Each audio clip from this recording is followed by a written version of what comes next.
there's a bigger issue here. Just because a group of people belong to the Federation, it does not mean that they are saints. The trouble is Earth.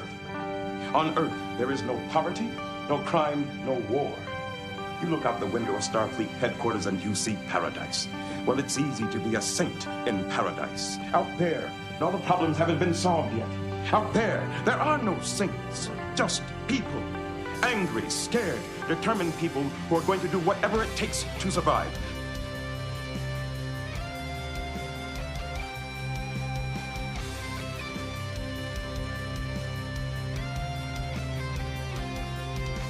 What I want to know is, out of all the stories you told me, which ones were true and which ones weren't?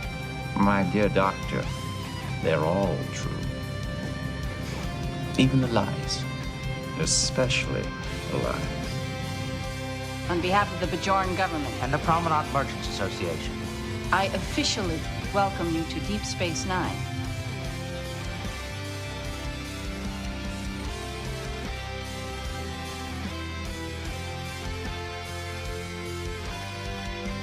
Welcome back to Especially the Lies, a Deep Space Nine podcast. We are continuing our trip through Season 3, and we are here to talk about the episode Second Skin. For those of you just joining us, we are a group of longtime fans of the Star Trek franchise, and Deep Space Nine especially, and yet again, we have conned some of our friends into watching a 30-year-old show and commenting on it for you fine folks on the internet, so that you can offer us all of your hot takes and opinions about our hot takes and opinions. I am Blake, and with me is... Prentice, Jessi, Emily, Christopher, Nicole, Mike, and Chris. And before we get into a synopsis and our discussion of this week's episode, as we mentioned in our last show, I have learned on Apple how to find reviews from other countries. And it turns out there's some folks around the world that have said some damn nice things about us. And now that we know those exist, we're going to go back and read some of those, since the people in this country can't get off their ass and leave us a review. Hint, hint. This one comes to us from the United Kingdom, and the heading for this one is Great. Now I'm drunk. I didn't write this one, I swear to God. Keep going. The review is, great to hear people watching this show. I just got through an entire binge watch of the whole load of the series on 1.5 speed, and now I am listening to this podcast, reliving each episode again. Brilliant banter, backstage information I have not heard before, and I think this is going to be the part why they're drunk, and playing a game of take a shot when Prentice spoils something and nobody notices.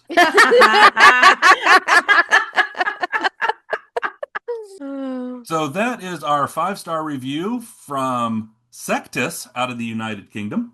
And hopefully we actually have a few more on there, but we will be reading through those. We also have some from Australia. I'm pretty sure Ryan wrote at least one of them. We have some from New Zealand. We even have several from Canada. So we will be working our way through our backlog of reviews. So hopefully you're still listening to us and here when we read yours. So Jessi, I hear you have the synopsis this week. I do. God bless. Kira gets kidnapped by the Cardassians from the Order, who use her to prove her not dad is corrupt. Garrett gets extorted and helps Cisco and Odo save the day. That was relatively tame. Yeah. I told you it was nothing special. I'm even a little disappointed. I mean, we've kind of got used to spicy Christopher synopsises. Go ahead, Christopher. Give us yours. Let's see whose is better. I guarantee I know. When Kira is kidnapped and has a botched facelift, Papa Cisco and Mama Dax enlist the help of that shady neighbor, Garrick, who you don't really trust, but you know will be helpful in a fight to find her. Okay, I'm not doing synopsises anymore. And Christopher will be teaching a master class on how to do a synopsis. No shit. Making us all look bad. So let's go ahead and get some first impressions from our newbies. And let's start with Nicole. I really like this episode. At first, I was not really sure what to expect because there was no way in hell I was believing that Kira was a Cardassian. Like, just the sheer hate she had for them and the pride of being a Bajoran. I'm like, there's no way. This has got to be fake. This has got to be a trick. I just couldn't figure out what the point of it was. And then when she figured it out, I was like, oh, yeah, that makes sense. So, but yeah, it was a really good episode. I enjoyed the fact that they extorted Garrick. He's like, are you extorting me? They're like, yeah. Mm-hmm. So that was fun. But I will say Garrick came through like a total G. So that was nice. I really gotta say, I kind of like, in like the most like platonic sounding ways, like I kind of fell in love with the dad, like the Leggett guy. I forgot his name. He was so sweet. All he wanted was his daughter back. And even though Kira wasn't his daughter, I feel like they still had like a bond. And like that ending scene they had, it made me tear up. I'm not gonna lie. I also think it's that time and my hormones are a little crazy, but it really made me emotional. And I was like crying when they were saying goodbye to each other. I was like, why am I so upset about this? Why? But I was torn up. I'm like, oh my God. And you know, when he said like, you're the closest thing to family I have, I was like, oh my God, they are long lost family. I was like crying my eyes out. So I didn't expect that, to be honest, but I really did enjoy this episode. And yeah, I gotta not watch the show when I'm emotional, apparently, because I'm gonna just cry at the end. Chris, how about you get to follow that one? Yeah, the cry fest. So I was watching this episode and it kept reminding me of Total Recall, not because of the woman with three titties, but because of the actual storyline. There you go Yeah. again. Good call, Chris. Good It's call. a callback. It's a callback, Yeah. guys. Come on. Well, you know where Quaid is really Carl Hauser, and Hauser is sent undercover, has his memory wiped, got the fake family and everything, and then he goes to Total Recall, wakes up, and then his memories are all jumbled, and Sharon Stone whoops his ass and tries to kill him, and the whole nine, right? So that's what this episode reminded me of. I thought it was, it was good. It wasn't great, but I thought it was a good enough episode. I kind of think they had a missed opportunity here to maybe play up on that Odo-Kira relationship, if that's coming. Like maybe Odo could have came in and, I don't know, on some white knight shit and maybe saved the day somehow, or at least saved her from getting injured or something. I don't know. But overall, I thought it was okay. It was pretty straightforward. Like there were no B plot or C plot in this one. It was really just kind of all this one storyline. So it was real linear. Weren't a lot of levels or layers to it, but it did have some emotional content in there, like Nicole was saying. And yeah, no, I thought overall it was entertaining. Jessi. I liked this one. I gave it, hold please, let me see what my rating was for this one. 8 out of 10. High praise from you. Yeah, I liked it. I really did. I am finding myself way more confused with this series than I was with Babylon 5. Because Babylon 5 was like, there might have been like 5 or 6 seconds that I didn't know what was going on. But like some of these episodes, I go all the way till the end of the fucking episode. And I have no idea. I still don't know where the fucking dead Kira came from. Like the cryogenic frozen Kira. But something was said in this episode that stopped me. I don't even know if I was looking at the TV, but it stopped me dead in my tracks. Treason, like beauty, is in the eye of the beholder. Yep. Huh. Very, very, very relevant to our current situation. And I just overall enjoyed the entire thing. I was with Nicole. I didn't really believe that she was a Cardassian, and my brain was trying to process the what if she actually is. Like, I don't know how I would be able to fight and fight and fight and fight against oppression. And then all of a sudden somebody tells me, hey, by the way, take your ass over there. Now you're going to go hang out with the oppressors. So it was a good episode. I enjoyed it. And our resident angry Alvin, Christopher. I thought that this was a terrific episode. Seeing Kira in the Cardassian makeup was jarring. And she portrayed that when she looked in the mirror for the first time. I believe that it was just as jarring for Nana Vista as it was for us, because we're so used to seeing her as Kira, and then to see her in a completely different face, it was just it was such a terrific job. The way that she emoted, she was exceptional in this episode. I thought everyone was exceptional in this episode. Also, I'm going to steal a little bit of Mike's thunder because I recognize this guy's voice right away. Ari is played by Billy Burke, and I've been watching a lot of Fire Country because that my wife has gotten into that show, and he was like the main character in Fire Country, and who I think is also like guest stars in Sheriff Country. And there's been a lot of talk about that because one of the actresses in Firefly is starring in that, and they're doing the Firefly revival. And so that was just all kind of going through my head when I was watching this. Go ahead, Nicole. I know where this is going. Billy Burke was also Bella's dad in Twilight. Yep.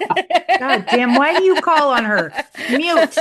Man. Mute. Listen, he was hot in Twilight, okay? I'm just going to put it out there.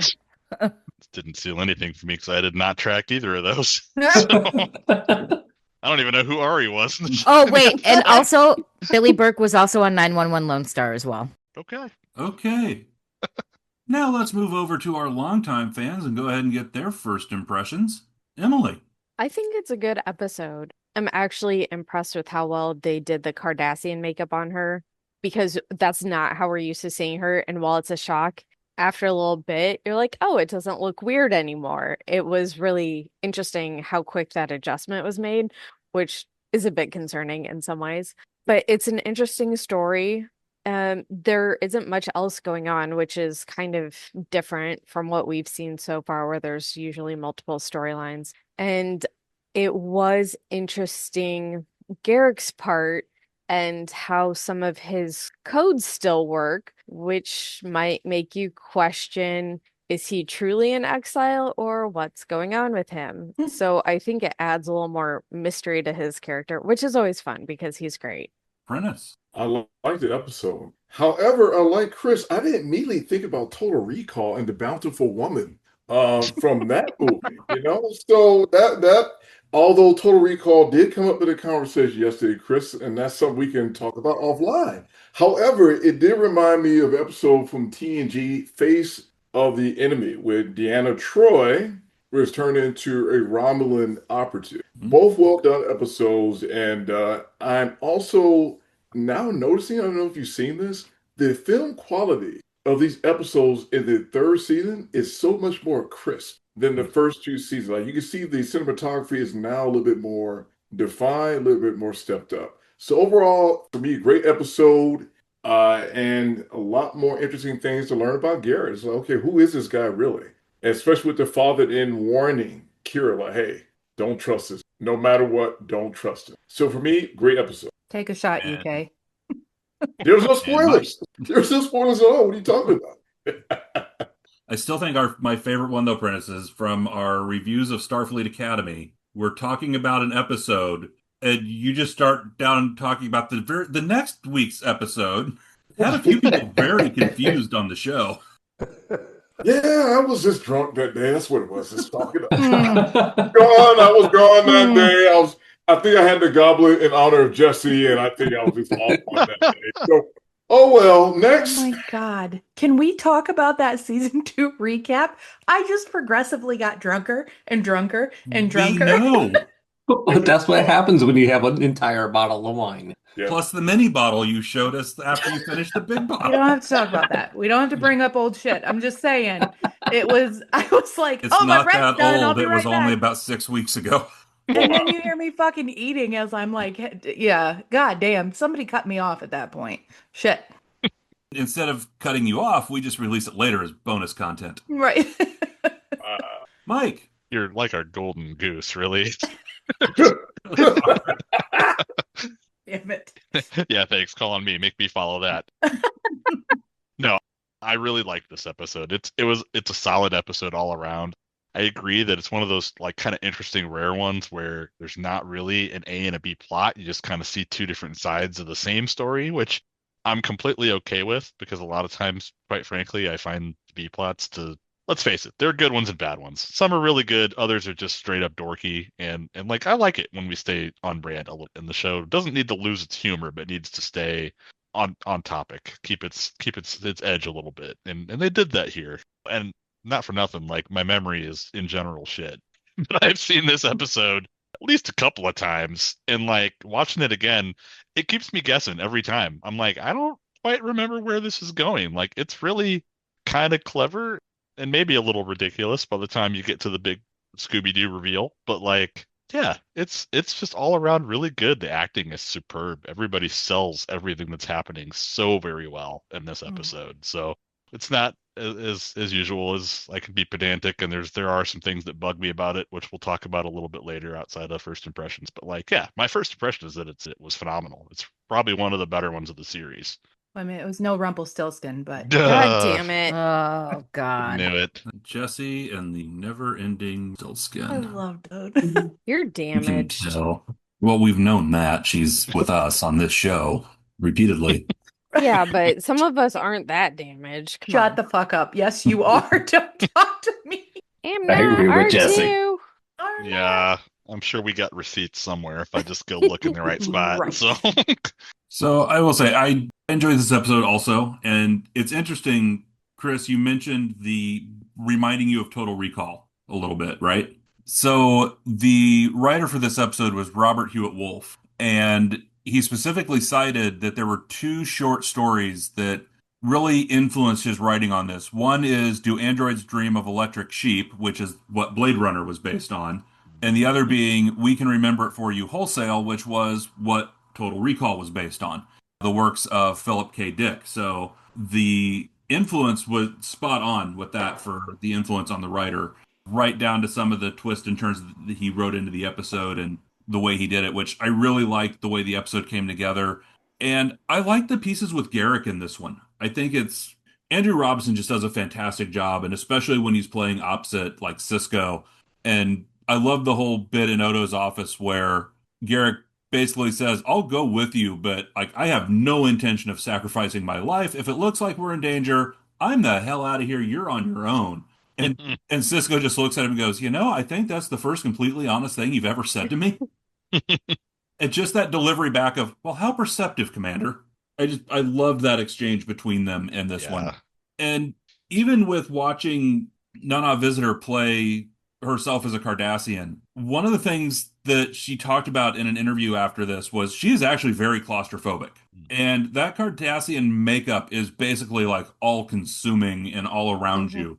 There was a particular day that was she had to get there at 1:30 in the morning to start being put into that prosthetics and that makeup. And there was a particularly long day, and the director kept going, oh no, we want to do a few more shots. We want to do a few more shots. I guess she started ripping it off right there on the set in the middle. Fuck this, I'm done.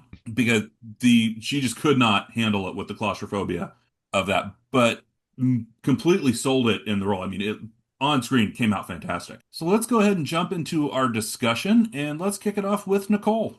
Well, since we were talking about Garrick, I figured we can start with him because there was a couple things I wanted to bring up.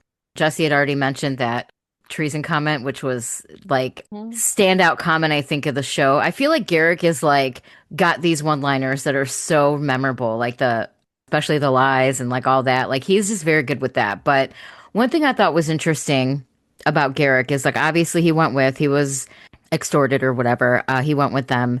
And when the shit hit the fan and came down to it, he actually did kind of like help them and stand up to the Cardassians when he flat out told Cisco, if I was in trouble and it's my life, then I'm out, you're on your own.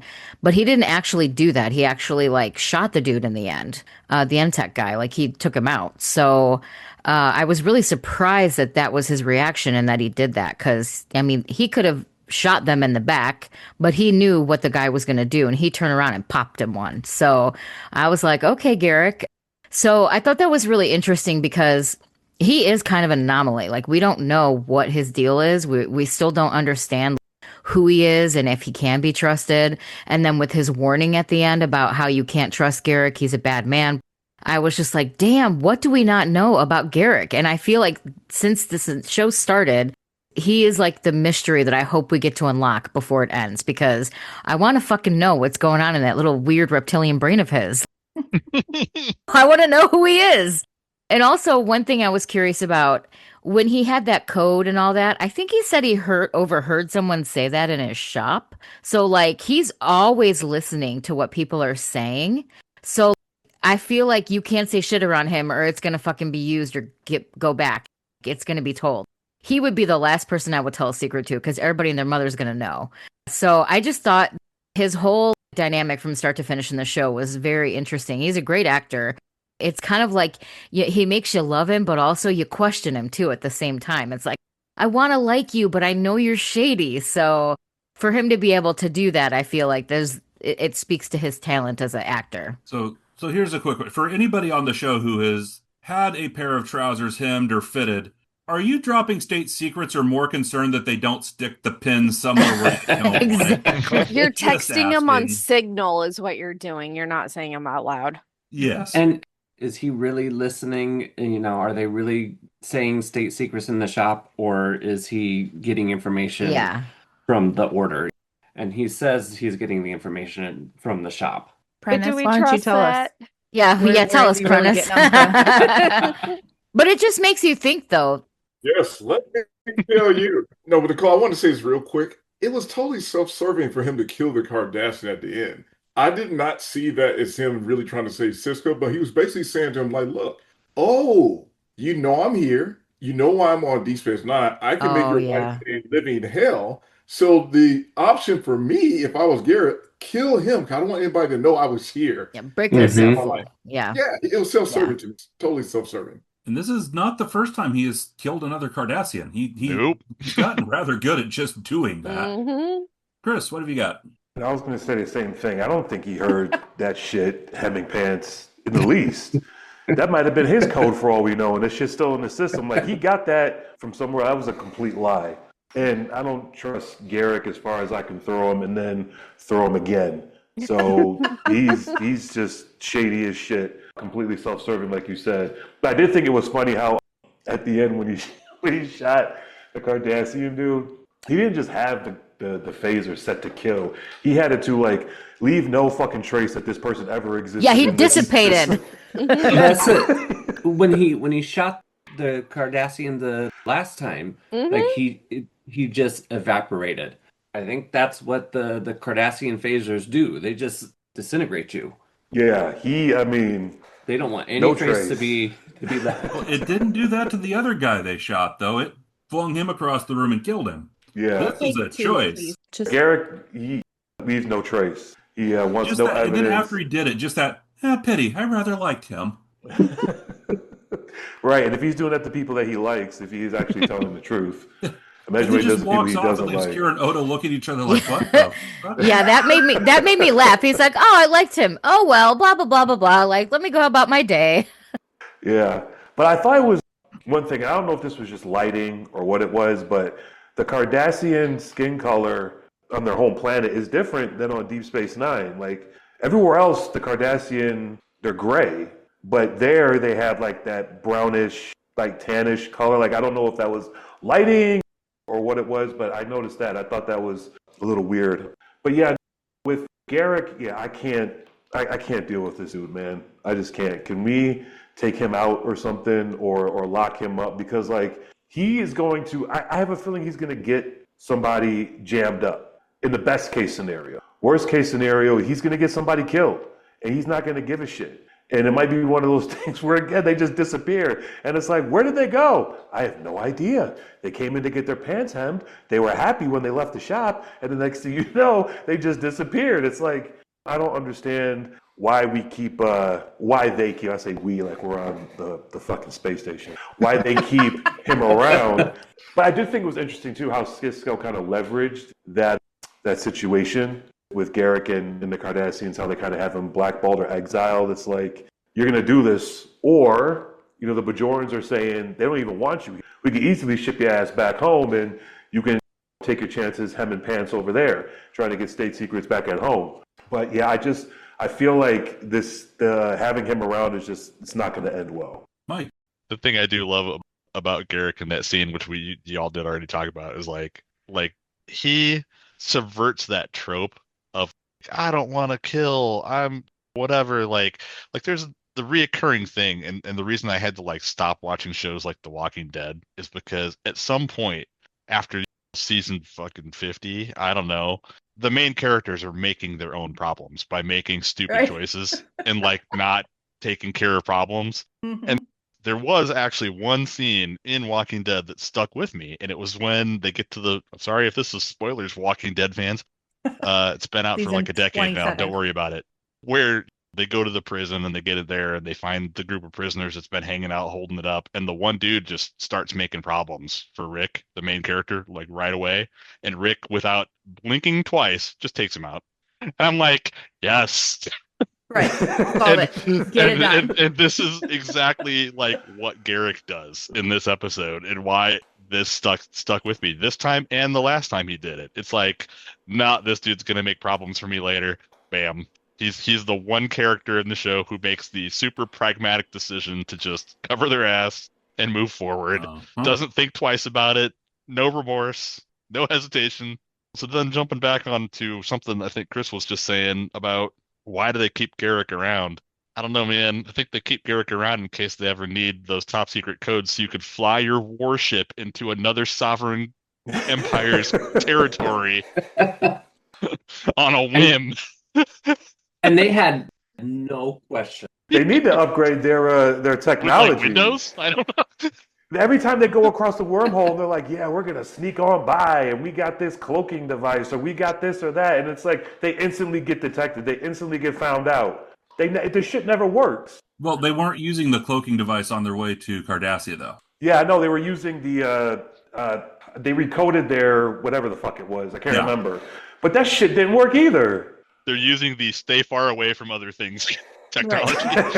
Right, but the Cardassians had said, look, there's been some Maquis in the area, and we want to make sure that you're not Maquis. And they were kind of like, oh shit, the jig is up here. Like, they're going to come on board. We're screwed. And Garrick's like, no, sit back, I got this. We're good. And I mean, that's a good guy to have on your bench, even if you can't fully trust him. Everybody needs that one person that's willing to do some weird shit, and that's Garrick. Yep. Well, speaking of that one person who will do weird shit, Jessi, what have you got? I was going to say that you can't get rid of Garrick because, first of all, he's phenomenal. And second of all, if you're going to get rid of Garrick, you got to get rid of Quark, too, because Quark's the same fucking way. He's going to get people killed. He does weird shit. Quark has already almost got people killed. Yeah, multiple times. Fuck out of here. But Garrick is one of those dudes that is going to benefit them. Like, I get it. He's going to do some wild shit. But he reminds me of the guy that you call when you need somebody's knees broke. Okay. Just that old gangster. We've all got one of those guys. Yeah. I got to call my Irish homie on the south side. Everybody got a Joe Pesci in the closet somewhere. Well, I look like a fucking clown. Speaking of the order, it looks like the next person up is the one of our cast who actually would have a Joe Pesci in the closet. It is our Joe Pesci, by the way. Exactly. Don't fuck with me. So now that we know that they have operatives that are like surgically changed and in different places, who's to say Garrick is not an operative? And the whole I'm exiled is bullshit, and he's just feeding information back. And maybe that's why he has those codes and all that shit. So it just makes you think. And I guess you can add that to my questions for later, Emily. Is Garrick a Cardassian operative? Because it would make sense if he was, because there's really no other reason for him to be there. I know he was exiled, but also like he's gone to Cardassia and he's gone other places just fucking fine. So I don't know about that. Chris? Yeah, I think for Garrick, it's like, at least the way I think about it, is I'll break somebody's legs my damn self. I don't need somebody else to do it for me. So get him the fuck out of here. I'll break legs if I need to. Then we know who Chris is for us. Let's just several of our podcasters are that person. So no, but for the story writing that Mike was talking about and characters just making dumb decisions and creating own issues for themselves, I agree 1,000%. I think they jumped the shark way, way, way before season 50 with The Walking Dead. But I see that as being a thing of, I don't want to say poor, but less creative writing ability or a less creative writing room. Instead of having a story where you have a character in a really unwinnable situation and they got to make the choice between two bad decisions and try to pick one that is less damaging or creates less damage or less problems than the other one. To me, that's great writing, right? You're putting this character in an unwinnable position and they have to do something because you have to have the main character. That's another thing that kills me about writing is when people make their main character or their main protagonist passive in the whole fucking thing. Like with Doctor Strange 2, it was like the whole fucking movie. Doctor Strange 2 was just on a joyride and everybody else was moving the story along. And he was just reacting to whatever was going on around him. You can't have that if you're trying to write a great story. And so I feel like in those instances, Mike, I think that's for me, that's just less creative ability within that writing room. Instead of saying, we're going to line this up so we have these characters in these positions where they have to make a choice they don't want to. Like, no good choice here. right? But they're going to choose one, and then that's what's going to create the consequence that they got to deal with afterwards. They just have the characters do some dumb shit that then leads to another problem when they didn't have to do that in the first place. Yeah. And I don't see that happening too much with Deep Space Nine. I hope it doesn't get there. I also hope they don't start using Garrick as kind of that utility tool where it's like, we don't know what to do in this situation. I know, throw Garrick in there and he'll do some clandestine shit and he'll get him out of the situation. And it'll be great because everybody loves Garrick. I feel like there's got to be, like, I just hope they don't go down that road. I don't think they've done it yet, but it could happen. But yeah. Christopher. So I want to talk about Kira because this was such a great performance. When she woke up on that bed and had that initial reaction of what the hell is going on and the total shock and disbelief, and that disbelief was there the entire time. She didn't believe any of it, what was going on. But when you started getting those seeds of doubt sown in there, and they did it so well that they were such little is plausible, right? There were little plausible seeds planted, and she just, each time one of those hit, it made her stop and think, and you could see her wrestling with that each time. And it was so good. And she made this episode. I don't think it really could have worked with somebody else, like, right? Because they picked the perfect person, the Cardassians did, to set up what they were trying to set up. They wanted to get a dissident to confess, and so you get somebody who is a freedom fighter and who wants a government that they actually believe in. And so when you have that dynamic there, and the dad who doesn't want his daughter to go through this torture, but the whole thing was just so well acted, and it was just perfect, I thought. The way she was the only character that they could have pulled this off with, I think. There were early versions of this, and actually the very early versions was going to be that O'Brien was figured out to have been replaced some 20 years ago and was actually the Cardassian operative. And they ran into a small problem with that because basically it would have set it up whereas the O'Brien that we first met at Encounter at Farpoint in The Next Generation would have been a altered Cardassian spy.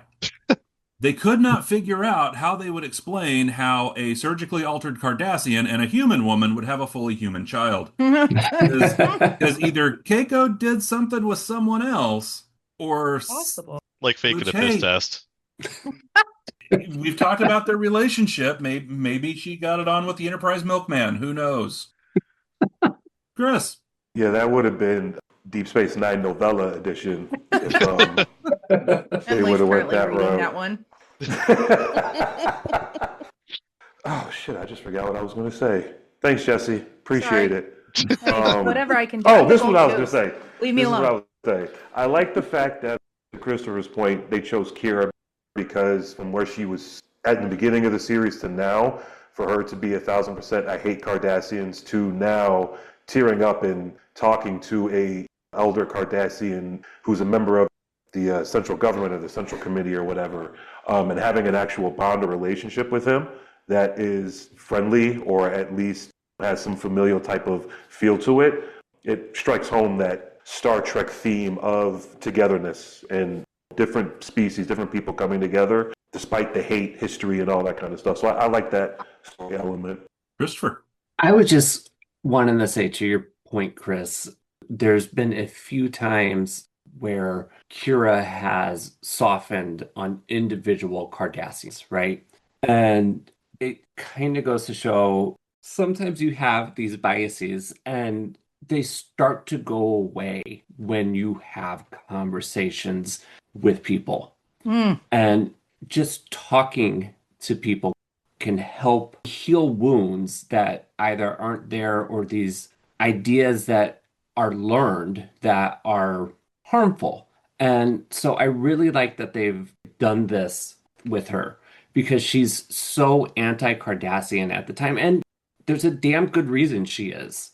But she is learning that it's not the people who did what their government did. And sometimes that you have to separate that out. Jessi. I love that, Christopher. Love it. I always say you see people online and it usually doesn't shut them up because people online are fucking stupid anyway. But you always see people bitching about either quote unquote illegal immigrants or transgender people. And I've asked several times, when's the last time you sat down with somebody from another country? When's the last time you sat down with somebody that identified as transgender? Because I think that we all have those ingrained biases or prejudices that have been taught. It doesn't seem so hard, does it? So I think we all have those. We've been ingrained with them since birth. Like our government has done a very good job of promoting the falsehood of the welfare queen, right? Like who's the people in the country that are destroying the country? It's not poor people, but people are very good at like projecting these stereotypes. But I love your point. That was a lot of words to say. Clock it. Good Thank job, you, producer. Jessi. You're welcome. But I pick up what you're putting down. Right. Sniff what you're passing. Yeah, so I don't want to harp on the same subject either, but like I totally agree, and that was a great thing to bring up, Chris. And I wanted to add to it just this one little thing, only because I came across, gosh, I think it was on the YouTube series Ask Hank Anything. It's a series from Dropout TV. It's a science communicator, Hank Green, interviewing different celebrities, and it's a fantastic show. It's super funny and super informative. But he had a recent episode where he was talking to a guest, and in that conversation that they were having, one of the things that they brought up was the fact that the internet is such an echo chamber these days. Really, not just the internet, like even the outside. You look at the places where you go to congregate for fellowship, or if you go in the church, and it's a big echo chamber. And so he was highlighting the importance of, if you can, and it's becoming increasingly hard to do this, but if you can, just sit down with somebody with an opposing viewpoint and talk for an hour. And it's the idea that if you sit down with somebody who's on the other side of the fence, and if you can just have a conversation for 1 hour, that you would very likely be exposing that person to more information about your side of the fence than they would otherwise get in a year. I mean, just in that very short amount of time. And again, this is not easy to do these days, and the internet is certainly not the place to do it, because you have to have civil discourse. And that is the thing that the current administration and other things have made increasingly hard to do by fanning the flames of emotion and hatred and that kind of stuff. Jessi. So my father, God bless him, is a fucking gun-toting, as far right as they come, Republican. And my mom is, just for the sake of the conversation, a far left, tree-hugging, hippie Democrat. And we were talking, I try not to talk politics because I'm not sure how they've been married for 44 years. Actually, it's 45. They just had their anniversary and I forgot to tell them. But I try not to talk to them about it because I cannot stand how my dad is just, cognitive dissonance is just, my dad is the definition of that. So we were talking about the Epstein files, and he's like, you're only saying that because it's Trump. I'm like, Dad, I don't give a fuck, quarter them all. I don't care who it is. I don't care if fucking the saint himself, Obama, is in those fucking files molesting children. Get them all together and take care of them. There's no bias here when it comes to molesting children. And so me and my dad had probably a 45-minute conversation where he just yelled at me, and I continued to try to stay calm and like talk to him. And I finally said, "You're fucking savior. Would you let one of your daughters date him?" And he's like, "What?" I'm like, "One of your daughters. You have 3 daughters. Would you let that man date one of us?" He goes, "Fuck no." I'm like, "Then what are we doing? Why are we defending this person like a cult? Why don't we just call it what it is? The fucking millions of files that haven't been released, we all know what's in them. Fucking gather them all up and take care of them." And Mike's got a great point, because like my dad does not listen to reason. He watches Fox News. He listens to Sean Hannity, Rush Limbaugh. Like all of the people that are just paid to piss people off. That's what he does. My grandparents were the same. And when Obama was elected, my grandma, she's old, uneducated, grew up in that time where it was okay to be like that. And she called him a Muslim. She's like, Obama's a fucking Muslim. And I'm like, so what? No, he's not, but who cares? Like, what? You're just parroting what my fucking grandfather says because he watches too much Fox News. So that's like, if you sit and have that conversation, like I'm at the age where I don't believe that you're going to change anybody's opinion, but sometimes exposing them to like more information about Gaza instead of just what the fucking American media is showing you, like that to me is a big step. Yeah, sorry. I know, Chris, you got your hand up. That was something I wanted to add to that Hank Green also mentioned was like the fact that you have that conversation and no, you're not going to change that person's mind. Right. Like it's not going to happen in an hour, but you are still going to plant the seed. Right. I don't think my dad will ever change, but I don't think my dad is going to go so hard in front of his daughters because it all comes down to you have a wife and 3 daughters. Can you really look me in the face and tell me that some of the stuff that's happening, you would be okay if it happened to your own daughters? And he's never okay. My dad would bury a body for one of us. So when you sit and you have that conversation, sometimes it's just those eye-opening moments where they're like, oh yeah, maybe that isn't such a great idea. I don't think I've changed him. I think he's gonna die the way he is, and that's fine. He's still my dad, but like, bro, you're not getting away with that shit with me. I don't care if you're my dad or not. Chris? Yeah, I think, and with this episode showed us, it's about exposure, right? You have to have exposure to whether it's the other side of the aisle or if it's someone who's different than you, in order for you to have that experience. Like if, to Mike's point with the internet today, it enables people so easily to go down the path of least resistance and just sit in those echo chambers and just continue to have whatever it is that their personal thought or view is validated or reinforced. And the algorithm plays in that too, because it looks like this is what you're looking for. We're going to continue to feed you this. Yeah. And it's not going to give you exposure to the other side of that argument.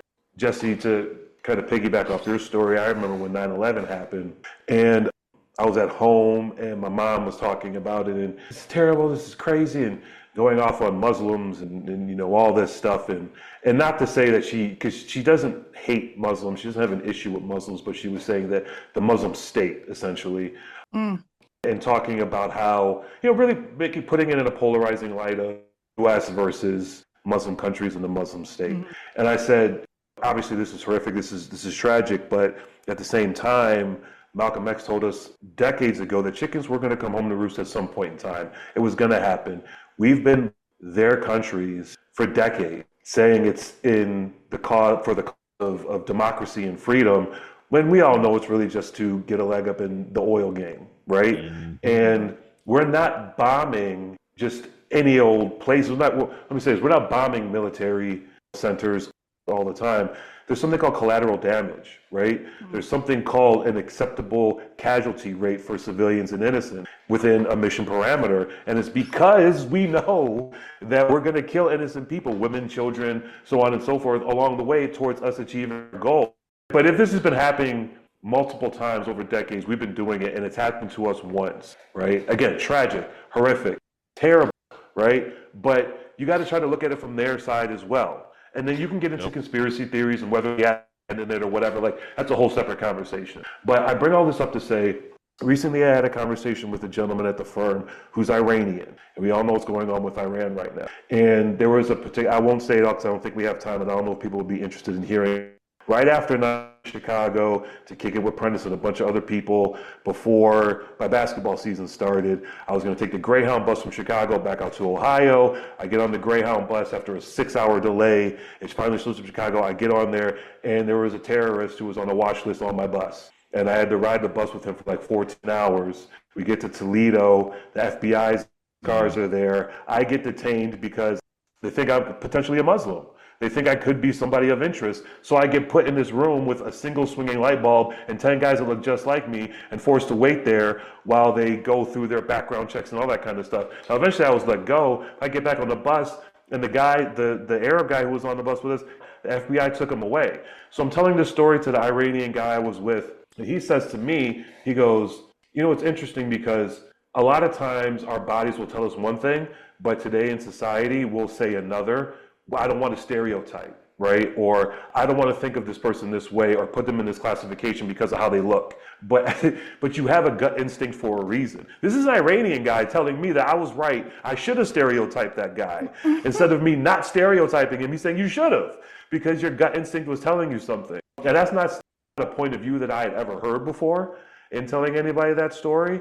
But also on the flip side, I'm like, well, does that mean that when you see a young African-American male walking down the street, you're immediately stereotyping him and saying that he's a danger and a threat, not giving him a chance to prove himself and who he is? So we had a real interesting conversation surrounding that. And to Mike's point, again, it wasn't like we left that conversation and we had changed each other's mind. He changed mine or I changed his. But we did find the middle ground. And it was kind of symbolic because after we got done talking for like 45 minutes or an hour, he reaches over with his bowl of fruit. He's like, hey, do you want an apple?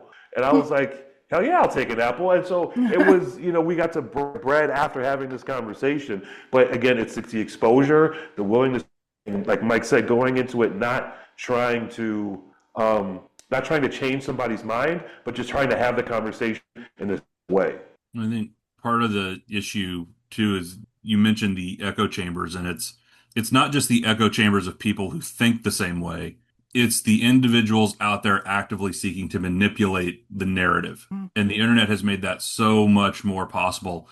And as we go through this, it actually just sort of came out in the last week, contemporary to when we're recording this, that one of the media websites, kind of a geek-based media website, had one of their job postings that they put on LinkedIn got leaked. In this job posting for this media site, one of their criteria for the job was they wanted a writer who hated Starfleet Academy and would trash talk it in written reviews. And we've talked about that before with some of the other shows, is even with movies before they've came out, there has been leaked review bombs that have been fully written trashing a show or a movie before it ever even comes out. And we've seen that with so many things, and even the new Star Trek series, and I think this episode gets to it with this conversation, is when you have the dialogue and you have conversation with people and differences.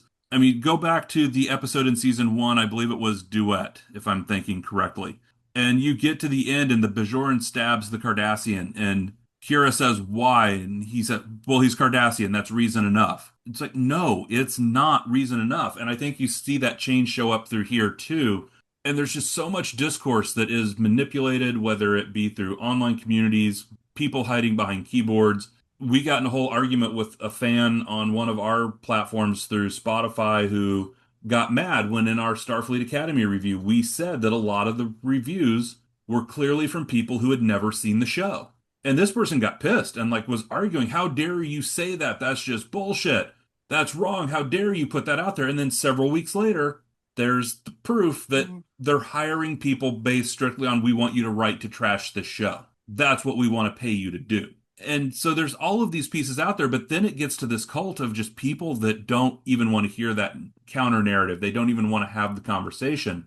I mean, it's so bad. You've got people buying shoes because a certain person says that's the brand of shoe you need to buy. And apparently they don't even need to fit correctly if you're buying the shoe either. Marco, blink twice if you're in the cult. We can try to get some help sent to you. But don't you? There's all of these pieces, and it truly is like a cult at this point, trying to reason with these people and have conversations. I mean, you mentioned, Jessi, your dad being a right-wing conservative. So is mine. But I can tell you the things that my father espouses now, and the things that he says are perfectly fine, and the things that he has no problem with, 20, 25, 30 years ago, he would have been appalled at. Yeah. My dad voted for fucking Ross Perot. You can't tell me that he's whatever. That's another show. So Jessi, you got your hand up. What you got? So this, I honestly think, and I think it goes back to a lack of education, and so a lack of experience, a lack of exposure, a lack of education. Because I went to Western Illinois University. Shout out to Harvard of the Midwest. And is that what it was? Wow, my opinion of Harvard just went way down. I'm wearing a Yale shirt. It's actually Yale of the Quad Cities. So I was sitting in, and I mean, this is, God, I don't want to admit how long ago it was, but it was a long time ago. Was it a galaxy far, far away also? Right. I was sitting in one of my classes, and without getting us on a watch list, that we probably already on anyway. We're already on there. I had a conversation with how, and I don't think this is going to be news to anybody, America causes terrorists. And so, like, my family is from County Cork in Ireland, and I may or may not have had some uncles that were hanged for being in the IRA. And it's just a matter of opinion of who's the terrorist and who isn't at that point, because some of the things that they went through, I mean, you're talking about Gaza right now. They've destroyed it. I think the last time we had this conversation, it was 80% of the infrastructure. I guarantee it's fucking way more now. Over 1,300 people that were killed in Israel. And so to me, you ask which ones are the terrorists, and I won't say, but like when you go in and you murder somebody's leader and you tear down their infrastructure and you leave them to fend for themselves, what exactly did you expect was going to happen? And so, like, this prime example of, as we're recording, one of our first targeted hits was an elementary school, a grade school. And not only was that grade school hit, but it was hit twice. And I think if you asked any parent, if you murdered my child, what extent would you go to seek justice for your child? And that, to us, not us on this podcast, but the American media would say that you're a terrorist if you try to retaliate for something that like that happened. But you dumb it down to the basic fucking problem of, are you a parent and did your child die? What do you want to do about it? It's all in the eyes of the beholder at that point. And that's why I think that this line was so fucking like hard hitting for me today, was like, America has a long fucking history of creating terrorists. And then they use that in their fucking benefit to take oil and take this and take that. It's just like, it's the amount of conversations that I've had in sitting in my classes of like, what if somebody came over here and did that to our leader? This is 15 years ago. I'm not talking about today, right? So like, take us out of the situation currently, but like, we would also retaliate for whatever. And that's just like, but you expect these people not to do shit. And then you call them terrorists when they want to. So I'm going to stay off a watch list, but it's fucking wild to me. Well, and we've talked about some other episodes that we're going to watch, and we have one from The Next Generation we're going to watch coming up before we get to the episode The Defiant this season. There's an episode of The Next Generation we're going to try to get you together to watch, but there's another one I think we're going to watch, and this conversation has me thinking of spawned it. And this is an episode of TV that's 36 years old, from the third season Right. of Next Generation. The episode Higher Ground. This episode was actually banned in Ireland. Because one, it deals with terrorism, and there was a line in it about Irish reunification, which in 1990 was such a volatile topic. They actually banned the episode in Ireland. But I'm going to read a line from a conversation between one of the characters and Dr. Crusher. And it is, "This is a war for independence, and I'm no better or different than your own George Washington." To which Crusher replies, "Washington was a military general, not a terrorist." And the individual gets back with, "The difference between generals and terrorists is only the difference between winners and losers. If you win, you're called a general. If you lose..." And so we may do another Retro Trek episode, and we may watch Higher Ground. Because I think it would be very interesting to have some of you watch. And there's nothing in it that would be a spoiler for anything we've got here. But I think it would be interesting to have some of you watch Higher Ground and offer some feedback and your thoughts and opinions on Higher Ground. So we'll try to see if we can get that together and do a Retro Trek episode, both with the episode we're going to watch as the lead into the show, episode Defiant, as well as possibly try to get together and do one on Higher Ground as well.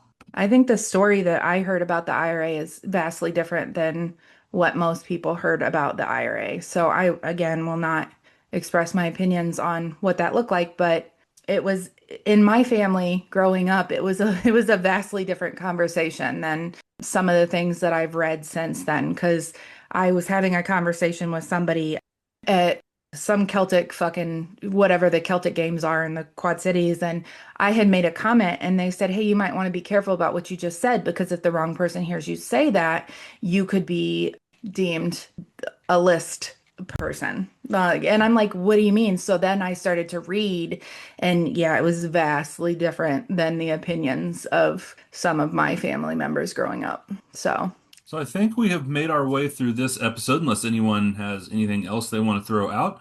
Otherwise, we can get to our questions and predictions from our newbies, and then we'll throw them all out and make fun of them. Kind of what we do around here. It's fine. So, Chris, how about we start with you and get your questions and predictions? So I'm wondering if Garrick is going to end up ultimately proving friend or foe, if he's going to get him jammed up or get somebody killed, or if he's going to seemingly continue to save the day or at least step up to the plate like he has been. I think Nicole mentioned it. Like, if there's all these Cardassian operatives out there who went through this next level, next age plastic surgery and are seamlessly, integrating into other cultures and societies and gathering intel, is that going to prove to be a problem or come up again?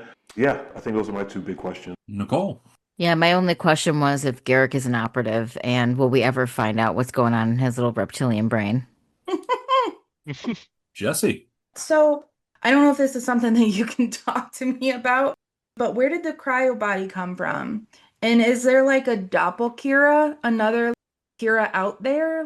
If this was really done, is there another Kira out there that looks just like Kira? And why was Kira's body laying on the slab? Like, I'm still confused about, if Kira is Kira, then where did the cryo Kira come from? 1-800-RENT-A-CORPSE. Well, it could have been fake, right? Because she even said it was fake, but it didn't make any fucking sense to me. It still doesn't make sense to me after watching it twice. So I'm either stupid or something doesn't make sense. I thought it was her mom.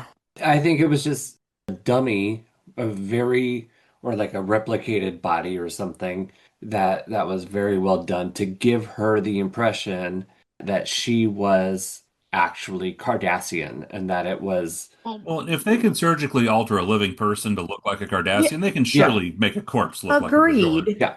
That's what they test plastic surgery on, is corpses. I didn't need to know that's that. Thank you. You're welcome. This is good to bring up, actually, because it's a valid point. Like, did they ever? I guess on the other side of this, did they ever explain, like, she called the other Bajoran guy that was in that prison to try to prove, like, that he would be like, I don't know who you are, and he did know who she was. They didn't really explain that away either, did they? They kind of wrapped it up saying that he was an operative and he just kind of disappeared. Yeah. He was also an operative? Okay. Yeah. I'm assuming it was the Obsidian Order just set the whole thing up and used Kira as a ploy to get Gamora. Yeah. I was going to bring this up earlier in the episode, because as much as it is, like, all pretty clever and everything, but, like, Kira was just collateral damage in what their actual plot was, which is, and that is wild. That was a lot of work just for that. Yeah. Look, we all know that person that's going to make a complicated plan just to do a simple. They even said that the daughter was an operative and she did go in somewhere. Yeah, but she's someplace. my brain said that, I don't know, because just the way that the episode was written, my brain said she was Kira. And so Dad didn't know that it wasn't actually his daughter. So it didn't make sense to me. Like, I don't know, it doesn't make sense. Nothing makes sense. I think the body was probably the actual daughter, because they never said whether or not she was really alive. Well, that was kind of what I wondered, but then at the end of the episode, when he's talking with Kira and he says, I don't know if my daughter's actually alive or not, but you need a father, and here I am. And you want a daddy? Wow. Way to make it awkward. Well, and Jesus, damn it, I've broken Christopher. Sorry. Sorry, Daddy. Keep going. Keep going. He's actually a dad too. There's only one daddy, and it's Kevin, okay? Yeah, Kevin's not here. There's only one thing creepier, and that'd be calling Blake daddy. Can we move on, please? Can we please? Yes, please stop calling me daddy. Daddy, give him. Come on, let's go. God damn it. All right, Emily stole my question. Is Garrick really in exile, or is he working for the Obsidian Order, or is he a dissident himself? Then the Maquis have been mentioned a few times, so are they going to play a bigger role in whatever the hell is going to go down when this actual war actually fucking starts and we start seeing shit blow up? So I have another question. Are we really going to have a war, though? Because I feel like they resolved it. I feel like the Dominion wasn't the Dominion, and they weren't as I don't know, scary as they thought. And everybody keeps talking about this war that we're supposed to have, but I don't feel like a war is coming anymore. Maybe I'm wrong. Talk shit about me. Is that a prediction? It might be. I don't think there's actually a war coming. Okay. I think the war that's coming is Oda and Kira. In the sack. Ugh. Who gets to be on top? Bound chicka with wow. Odo maybe literally in a sack. Jesus, Mike. Give me a bucket instead. Goo everywhere. No! There's a time and place for goo. We've already had that conversation. The fake piss test, yeah. Mm. Mike keeps talking about this fake piss test. All right, so Christopher's question was, will the Maquis play a bigger role? Because you guys kind of just... Yeah, spiraled. Yeah, and there was a question about, was that actually Kira, or what was the question with Kira? No, it was with Garrick. No. Okay. Is Garrick an operative? Yes, is Garrick an operative, or is he a dissident? Was not Daddy's daughter actually Kira too, though? That's what I'm curious. Okay, now I'm confusing, even more confusing. All right. So I'm going to throw this one out there now that we're done. Is one of the original drafts of the episode, Robert Wolfe wanted it where Bashir was not able to tell Kira definitively whether or not she was Bajoran or Cardassian. Oh, fuck off. Well, it would have been terrible. Let me get back to the part where he talked about it. And the comment he made with it was he wanted to leave it permanently unsure of her original identity, as he felt it would emphasize that our identity is based on our experiences and who we have been, regardless of one's actual origins. He said she has been Kira Nerys. She may be the real Kira Nerys. She may be a replacement. But she's Kira Nerys now, and it doesn't really matter. Your identity is who you are. It doesn't matter how you get there. It doesn't matter whether it's true or a lie. If you've lived long enough, it's true. And I think that also gets to some of his influence from Blade Runner and Total Recall. Well, they talk about putting thoughts into her head, too. About when she shot a mama something. I don't know, man. All I'll say is that's a really great idea that would have needed to have been longer than a 30-minute or a 60-minute episode. Okay. It does make me laugh because I was thinking about this, like, if this had been like a modern television, like a Game of Thrones style TV show. This would have been a season-long arc. Yeah. Oh, it would have been a season-long arc, and they absolutely would have done it. Yeah. They would have just been like, yeah, now you're actually Cardassian. Like, I think I'm more confused after this last fucking questions and predictions than I was the last hour and a half we've been Excellent. Then we have done our jobs. So now that we have wrapped up our discussion of Second Skin, thoroughly confused the ever-loving fuck out of Jessi, we have all of our questions and predictions from our newbies, and we're going to get ready to throw them the hell out of here and go talk about all of it in our section of Beyond the Rim. But before we do that, just a reminder that you can follow us at all of our social media links down below. You can also join our Patreon, which gets you access to our Discord. Good God, if you think we're unhinged on here, you should see half the shit that gets said on there. Check that out sometime. It's downright frightening. And you can also leave us a review on your podcast app of choice. If you're in a different country, let us know. Send us a message. Tell us you left us a review, and we'll go dig through Apple's stupid-ass list of countries, because God forbid they put all the reviews in one goddamn place. No, you have to select each country individually from a drop-down list and hope there's something there. That's real fucking brilliant. Thanks, Have Apple. you checked Argentina?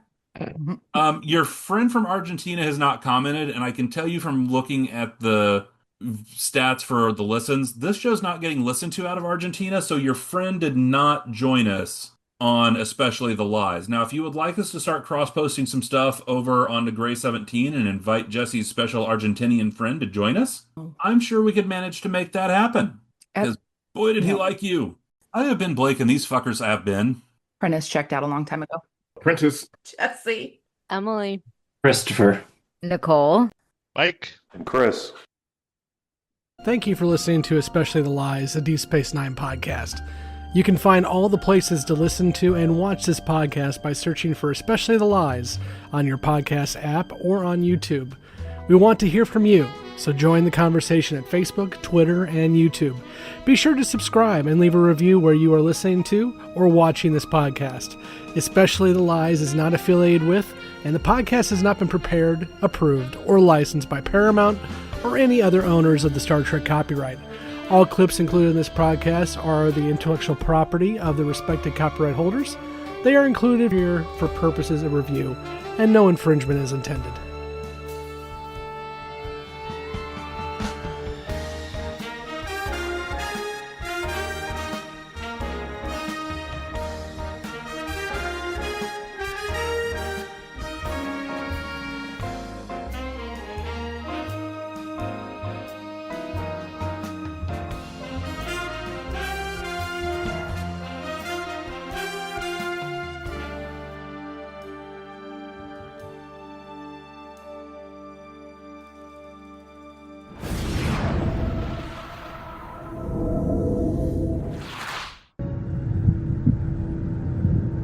Why have you brought me here?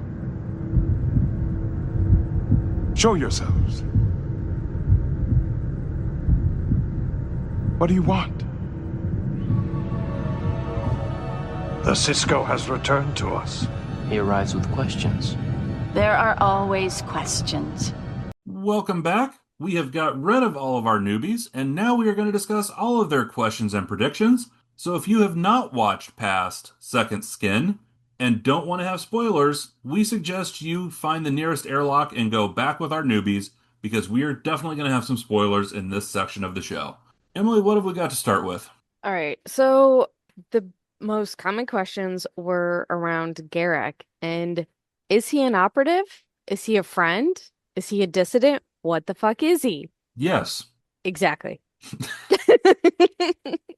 I think that's the best we can say. Yes. Yep. Because he is going to be all of those things. Uh-huh. Yes. And he does a very good job at all of it. What amazed me, Garrick was never supposed to be this big of a role, but everybody loved him and he's just phenomenal. Andrew Robinson just nails the acting of the role. And I'm glad that not only that they kept him, but the roles he played were pivotal to so much of the storyline at certain parts, that trying to imagine the storyline without him, for me at least, is difficult.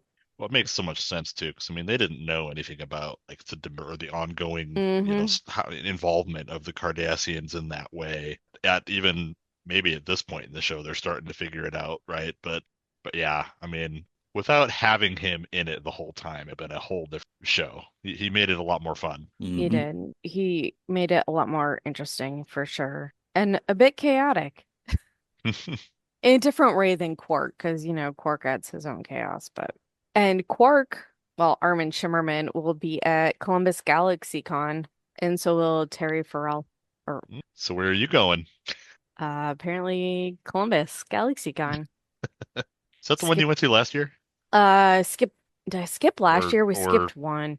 Okay, but you've been to it before. Yeah, we go the one in Columbus because it's not that far. Doesn't require an airplane. It's good times. Other questions. Okay, so the questions about the Kira body. Also, I still have questions about that, and I've seen this show multiple times. They never explain it. I mean, no. It could be the original daughter who they had the corpse of and made to look like Kira. It could be a random corpse they modified. It could be God knows what. Like right up until the point, we never mentioned his name in the show, Gamor. Right until the end, that scene with him and Kira where he says that he thinks his daughter might still be out there somewhere. Like I assumed that was his daughter. And I see no reason why they wouldn't have confirmed that was true, knowing what they now knew. So yeah. I mean they very much just left that loose end hanging. They very much left that out there. I mean, and I could see him not wanting to, because the Cardassians were never going to admit it to him, and they didn't have the body to examine on the Starfleet side. And I could see him wanting to believe that she's still alive and not the desecrated corpse somewhere in Cardassian central storage. For sure. Yeah, and it's not like he can stick around long enough to get testing to find out if that was just like some weird clone or what the fuck it was. Well, I don't think he ever saw the corpse. They just showed it to Kira. True. Yeah, you're right. I think that's true, which means it was probably in charge of, or in the hands of Entek, who was the villain of the episode and more Cardassian than most Cardassians, apparently. and now he's a thin mist in that room. So we'll never know. Yeah. And the question about like the Kira body and who that was, if it was an actual person or whatever, led to the question of, are there more altered operatives running around for Cardassia? I don't think we get to it in DS9, but definitely Voyager, because you've got Seska. Yes. On board Voyager, who is a Cardassian who's been made to look Bajoran. Now, did that reveal happen in season 2 of Voyager, or is that season 1? Man, I don't even remember who Seska was. She was irritating as hell. Her obsession with Chakotay. Yeah, well, I believe season 1 that was revealed. That's what I thought. Okay. Oh, really? Because she popped up a few times later in season 2 with the Kazon to like take over Voyager. That was the ending of season 2. She was still in season 3 as well. Yeah. She died before 7 and 9 got on the show. Yes. And then she came back in the later season when they have the time fissures throughout Mhm. Voyager? Okay, got it. Yeah, she's in one of the last seasons as just like a cameo reappearance, but her Yeah, role because ended this week. Shattered was the temporal rift and appeared in different times, so she showed up in the background of that. She died in worst case scenario. And that was season 3. Yeah. Okay, got it. Or no, worst case scenario was a holodeck program she appeared in because it was one she created, so she was in that and was killed. So yeah, she appeared a few times after she died. Okay. I love the question that the newbie put out about, is there going to be a war? It's like, wow. Eventually, yes. I mean, to be fair, that was actually a good question because so far, yeah, it doesn't seem like they're going to. I mean, we had like the interaction with the Dominion. Hey, don't come into our space or we'll fuck you up. And then they haven't really gone back. It's going to be funny because next week is the episode with the young Jem'Hadar, Yep. isn't it? I forgot the name of it. I'll learn it The soon enough. Abandoned. The Abandoned, which will touch on the Dominion again, really for all intents and purposes, about the first time this season, in the last few episodes at least. And so I kind of wonder if that'll make Jessi think differently at all. But otherwise, I mean, yeah, we don't really touch too much on it for most of season 3, so we could really have some fun gaslighting her about that whole thing just being done and over with. And Christopher did ask about the Maquis. What did he say? He said will they play a bigger role? A little bit when we get into the Eddington arc. Yeah. Yeah. And I think it's interesting with the war component. They really keep going to that, but they don't realize there's a Cold War happening behind the scenes. And a lot of what we're going to see pop off at the end of season 3 and into season 4 is going to be results of Dominion manipulation. Mm-hmm. So we just got to get there. Yes. Yeah, next week's episode should make for interesting commentary because we actually get to learn about Jem'Hadar and the development. You know, Emily, I was totally ready to gaslight people to say, yeah, there's a war coming with the Borg. They're going to be in the movie. I'm so sorry. I totally just want to throw that out there and see how they're going to react to that. God, don't give them the Borg. So what happened was the Borg showed up. And Garrett plays a pivotal role in defeating the Borg. It's amazing. So that's the kind of gaslight I want to do now, since I'm known as being the spoiler alert guy. So with that, just be aware, I might throw just that like in throw a there. random shit. Random shit to throw them off. I think it'll be fun. I guess they saw the Borg in episode 1 of the show with the flashbacks about Exactly. Sisko, but like I'm just thinking like Jessi and Nicole really don't have any clue what that's When even the about. Borg showed up, Cisco slugged him and they never come back again. Right. Just jacked him in. He punched the queen in the face and that was the end of it.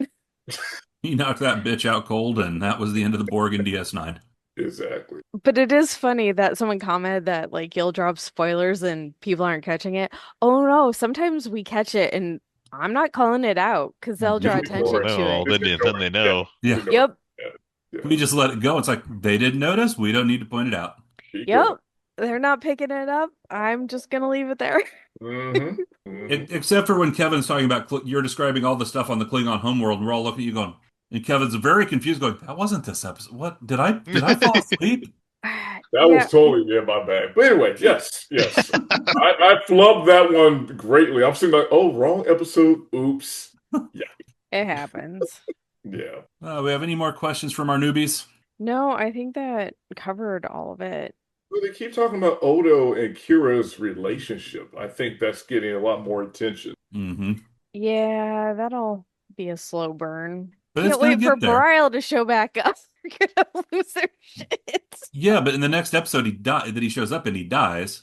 Yeah, they might be okay with that. But I think the initial... Until they get Mirror Universe Bareil, and then they're just gonna love that. Yeah, he was weak. Okay, yeah. Absolutely gonna love Mirror Universe Bareil. Oh, there's so much Mirror good stuff Universe coming. Garrett when he's on the chain at the feet of Worf, right? That was just a great episode. Mm-hmm. All right. Anything else we have for Second Skin? I don't think so. You have no idea how close I came to calling the episode Second Sight a couple times. Yeah. Oh, but Trekfest is June 25th to June 27th in Riverside, Iowa. The parade is on that Saturday, the 27th. Wow, they're going all out. A parade? Really? Yeah, there's a parade. They throw candy. Oddly enough, usually the local Republican Party has like I don't want to call it a float, but they have a vehicle in the parade, which is really they weird. read that wrong. But it is the Not middle according of to like, some of our commenters. That's true. I mean, it is the middle of Iowa, so there is Gonna that. say it's their only claim to fame there. So The future birthplace of James T. Kirk, is that the Yep. Gotcha. Okay. But it is fun. You should definitely go. I do recommend it. It's a good time. It could be kind of fun. Might have to see if I can get away to it myself. Yeah. We're probably leaving the kid at home because he just gets squirrely, and he doesn't care about Star Trek that much. So, okay, I think we are ready to wrap it up. We will be back next week as we discuss The Abandoned, and we'll see how some people on this show do with abandonment issues, because I'm sure that's going to become a topic. Oh, that'll be good. And Yeah. after we sign up, I'll tell you a funny story that happened last week. So I am Blake, and with me has been... Emily. Prentice. And Mike.